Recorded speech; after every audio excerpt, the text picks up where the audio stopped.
What's up, guys? Welcome back to Rule of 2 Review. My name is Rob, and today I'm going to give my grade on year 2 of the Wii U. Alright, well, a couple of days ago, I of course gave my grade and my report card on the first year of the PlayStation 4 to commemorate its 1-year anniversary. And as I mentioned on that video, next week I'll also be doing the same thing for the Xbox One. And it sounded like a lot of you guys also wanted me to do a year 2 report card for the Wii U, since today, November 18th, does mark the 2-year anniversary since the launch of the Wii U here in North America. I, of course, am a huge Nintendo fan.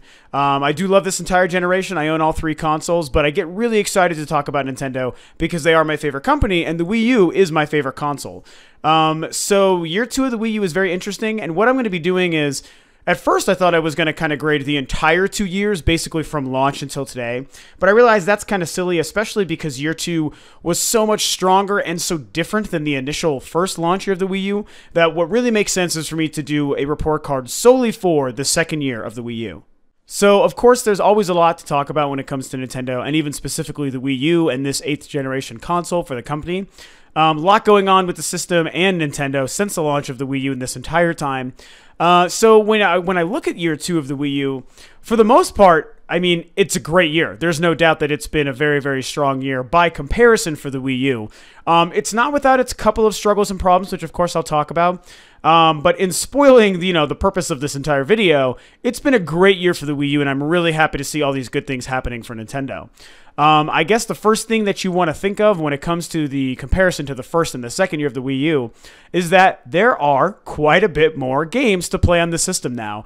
And there's a lot of really high-profile AAA games, mostly Nintendo-related first-party stuff, to be fair, and that's kind of where you get into some of the gray area with grading the second year. But there's no doubt that the content for the system has gotten much, much stronger.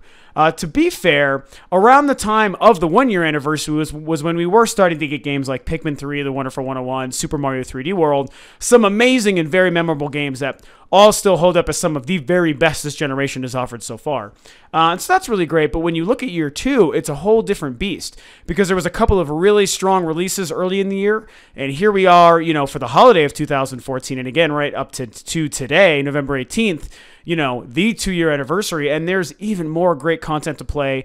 Like I said, mostly first party, but some third party stuff, almost all exclusive. And to me, in my world, and I talked about this quite a bit on my PlayStation 4 report card video as well, although multi-platform third-party content is extremely important to any console and really is important to the value of the console, at the end of the day, for me, I look at it this way: it's mostly the exclusives that carry even more weight. You are looking for a completely varied library throughout, so the exclusives, the first party, the third party, and the multi-platforms all are very important to making a great, phenomenal system. Nintendo doesn't really have a lot of the multi-platform third-party support. That's an issue I'm going to get into. But for the simple fact that they have mostly great exclusive content, both first and third party, to me speaks volumes. And that's why, for the most part, I'm considering year 2 of the Wii U a massive, massive success. Now, of course, the other very important thing to look at when analyzing the second year of the Wii U is, of course, the system sales, the console sales, the NPD numbers, which have been fantastic for the second year, much, much stronger than its first year. And that is a huge plus. That is what any system and any console manufacturer wants to see, is you want to see that growth and that expansion. And Nintendo, coming off of a pretty lackluster first year overall in the sales category, did an amazing job improving its status, and I'm really, really happy to see that. When you look back, in the beginning of the year, the thing with the sales is that it's aided by all these great games that have started to come out that the first year really didn't have until the very tail end. So when you go back, looking at the beginning of this second year, which technically does go back to the very, very beginning of the second year, I think November 22nd, when Super Mario 3D World comes out.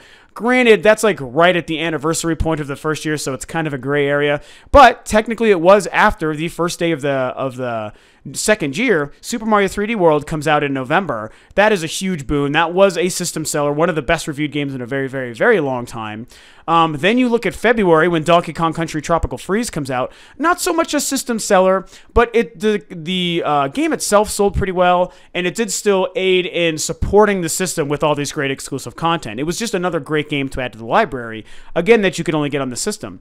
Of course, the next very big one from there was Mario Kart 8 in May. And that, my friends, I think has been the turning point for the Wii U in the sales category. Not only was it, again, another great first-party exclusive title to, to showcase the Wii U's unique library, but that was a system seller. That was the first really, really big quantifiable system seller for Nintendo and the Wii U. I mean, that has sold over 3 million units worldwide. Just in the first, couple weeks or so, it had already sold, I think, over 1.5 million worldwide. One of the, 7 or 8 games for the Wii U that's now sold over 1 million copies just in the States alone. So that was a big deal. People were buying the Wii U specifically for Mario Kart, and there was a fantastic Mario Kart bundle. They did really, really smart, great things with that. So basically, Mario Kart 8 in and of itself counts for 2 huge bullet points for the Wii U's growth in the second year. The fact that the game itself reviewed fantastically and sold wonderfully and still is, and the fact that it was the first real system mover for the Wii U. And that was a great thing. So you've got Mario 3D World, which technically is year 1 and year 2, right at that cusp. You've got Donkey Kong Country Tropical Freeze, and you have Mario Kart 8, all selling systems and moving units and moving software. So huge, huge start to the first half of the year 2 for the Wii U. Now you come, summer was kind of a drought, but it was really across the board, to be fair. You come to the current state in holiday 2014, and it's been another different story because we've had quite a few great games for the Wii U exclusive. Hyrule Warriors and Bayonetta 2 already released this year, doing fantastic things, reviewing well, especially Bayonetta 2, which is really getting close to having a potential lock on the Game of the Year, at least going to be nominated, because I think it's the best reviewed new game of the year. It's either that or Mario Kart 8. I'm removing The Last of Us Remastered because that was a last-gen port. Great game, but that doesn't technically count as a new game. So I think the 2 best reviewed games of the year so far, on the whole, on average, are, I think, Mario Kart 8 and Bayonetta 2, so 2 Wii U exclusives. So really quality content coming for the Wii U this year. Of course, we're also sitting here right on the cusp of the one and only Smash Brothers, just a couple of days' time. So that is also going to be the next system seller for Nintendo. So it's basically showing their continued momentum and their projected growth throughout this next year. And granted, I'm not going to grade year 3 before it comes, so don't get me wrong. I'm only grading year 2 here. But it still shows that they've made the right strides to improve the status and the momentum of the system. And I think that does count for grading year 2.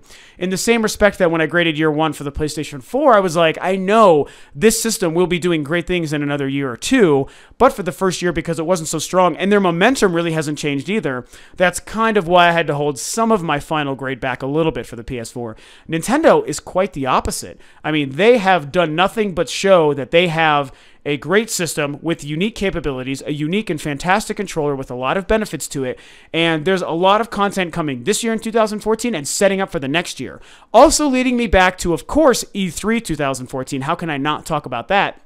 Where Nintendo, very controversially at first, had this digital event that they were doing. They opted out for a live press conference for the second time in a row. Very unprecedented move for the show and for Nintendo. But this year, they knocked it out of the park. Whereas last year they stumbled, this year they just hit a home run. They had a unique presentation. They had the live streaming Treehouse event throughout the entire week of the show. They showed that they are continuing to speak directly to the gamer. They're bypassing all the media blitz and the media bullshit and controversy and all this other, rumors and debates about if people are getting paid off and paid promotion, all that stuff. They're basically like, screw that. We are going to step aside, talk directly to our fans and directly to the gamer itself who's interested in our products that you can't get anywhere else. And they did a great job translating their message without the need to go through the bullshit. And I think that's a great thing. And they showed nothing but great content, consistent content, and exclusive content. So they've really, really done a huge thing there. And that absolutely helped lead to the boost in sales and the perception amongst the gamer of Nintendo and the Wii U. So these are all amazing things that every single console and every single manufacturer wants to do and wants to achieve every year. Year-on-year growth, year-on-year improved perception for the company. There's also the Amiibos rolling out in a couple days. That's been a huge initiative that I wasn't quite sure if it was going to be as popular as it really has turned out to be. People are really, really excited and into this, and the figures have been reserving really well. Yes, they're coming out in a couple of days, so after the end of this 2-year anniversary, but still, the fact that they've been using that to improve the mind share of Nintendo amongst gamers is another huge thing. So these are all great things they've done. They've got a bunch of great games, mostly exclusive, first and third party, maybe not enough, but still a mix of both. improved mindshare and a great E3 press conference. You know, they are showing that Nintendo has a lot of stuff this year and next year, so there's no reason to think that the Wii U is going to slow down anytime soon. That is how you do it. Nintendo, coming off of a really tough first year, has done an amazing job in year 2. Now, to be completely fair and objective here, even when talking about my favorite company that has done almost nothing but perfect things the second year, I do have to talk about some of the negative things. The biggest thing, and this is pretty important, you know, this holds a lot of weight, is the lack of third-party support and multi-platform game support. It's tough because it can be argued that a lot of that is really the developers' fault and the developer's problem, and I'm not trying to give Nintendo a pass here, but I will mostly agree with that. You know, Ubisoft is a great example, and EA, and Activision, and, you know, Bungie, like a lot of these companies, they could and should be making their high-profile multi-platform games for the Wii U. They should say, hey, I think that this controller that the Wii U has could add some amazing features and amazing play mechanics for Destiny. We should be excited to take this tool and make our game on the Wii U. We should be creatively inspired and motivated to do something unique and different for this unique platform and its great audience. And they haven't really been doing that. Now, the fault kind of lies on Nintendo too, because we know that Nintendo, you know, very notoriously has struggled to improve relations with third parties, so maybe not doing the right things to make the system inviting for other developers to make their platforms on. And I have to agree with that. I have to fault Nintendo here, because Nintendo, you do really need to start doing things to get these third parties back on board. Yes, you're showing that you can kind of probably survive for a very long time, really just with exclusive content and with your first party stuff.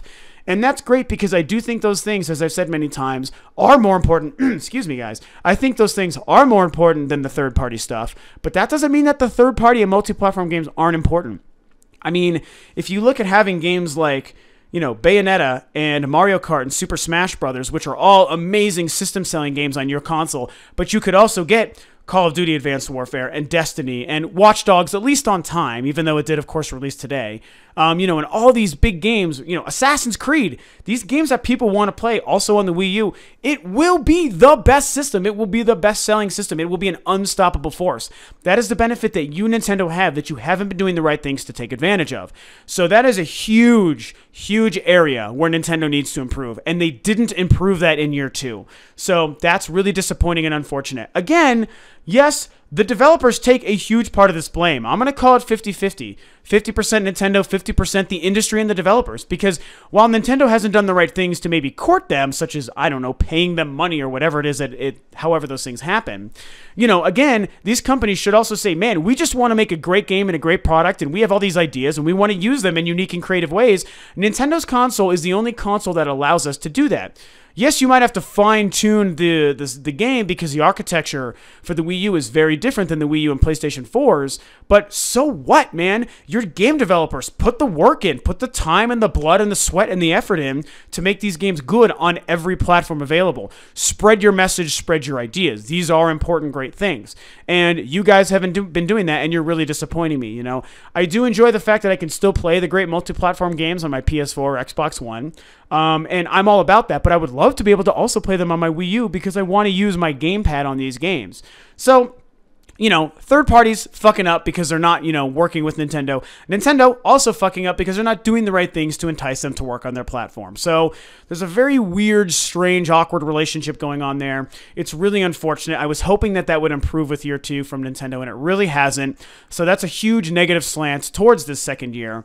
You know, I do appreciate that there is still third-party exclusive content coming to Nintendo, to the Wii U. You know, Bayonetta is a good example. Sonic Boom, even though whether it's good or not, you know, you can look at my review and a lot of people don't like it, but it's Sega working exclusively with Nintendo, and I think that that's a very big deal. What was the other one? Oh, Hyrule Warriors working specifically with Tecmo Koei. Capcom works with Nintendo exclusively on the Monster Hunter franchise. So there's some good things that they're doing with third parties, but it's not enough. Really, I mean, I will still love my Wii U even without these games because of the exclusive content I can play, but they need to really improve the Wii U to the perfect status it has the slight potential to get to. It needs the multi-platform games. You need to get next year's Call of Duty on the system. You need to have, when Bungie is making a game like Destiny, they need to be releasing it on the Wii U also. So these are big things that they need to start working on. So there's a couple of other angles I could start to talk about, but I don't want to make this video too much longer than it already is. You know, the fact that the sales have done fantastically well in the second year by comparison, but they're probably still not as good as they should be or Nintendo's wanting them to be. That's a whole nother aspect, you know, but at the end of the day, there's still growth, and that is the most important thing. More than doubling your previous year's sales. That's a big deal. So, you know, good on you, Nintendo. So yeah, I think those are most of my thoughts, the good and the bad. You know, there's a lot of good, not as much bad, but the bad thing is certainly pretty bad. So, when I look at my grade, I really have been struggling on what I want to do here, because I want to keep my fanship of Nintendo out of it and really just kind of make a very good objective sort of grade here. And in a perfect world, whereas I'd want to give it an A+ or an A, I mean, I can't do that because of the lack of third-party support. But the fact that they've done so many other things right makes it hard for me to give it a B- or a B. So I think that I have to, based on the fact that they've got nothing but great exclusive games right now on the system, the potential game of the year with Bayonetta 2, and they've improved their momentum big time heading into year 3 and fixed and righted a lot of the wrongs of the previous year, even though I will not give them a pass on not having the multi-platform games that they should be having. I feel confident saying I got to give year 2 specifically of the Wii U an A-. I would love to give it an A or an A+, but I just can't do that. They didn't do the right things with the third-party stuff. But even though I have all 3 next-generation consoles right now, current generation I should say, the Wii U, even without the multi-platform stuff, is still the system that I play the most. It's still the one that's most interesting to me. And these exclusive games are selling the system in my mind more so than the fact that I have to pick, do I want Call of Duty on the Xbox or the PlayStation? Do I want Dragon Age on the Xbox or the PlayStation? That's not selling the value of those individual systems the way exclusive games on the Wii U are selling to me the value of the Wii U. So yeah, I'm going to stick with that A-. I feel pretty good about that. You know, I'm really, really proud of my favorite company, Nintendo, that I can look at the second year and say, you really did a lot of the right things. You improved big time. The real question is, you've improved the momentum going into year 3, and it seems like the momentum is there because we know of a lot of amazing games coming out for the Wii U next year.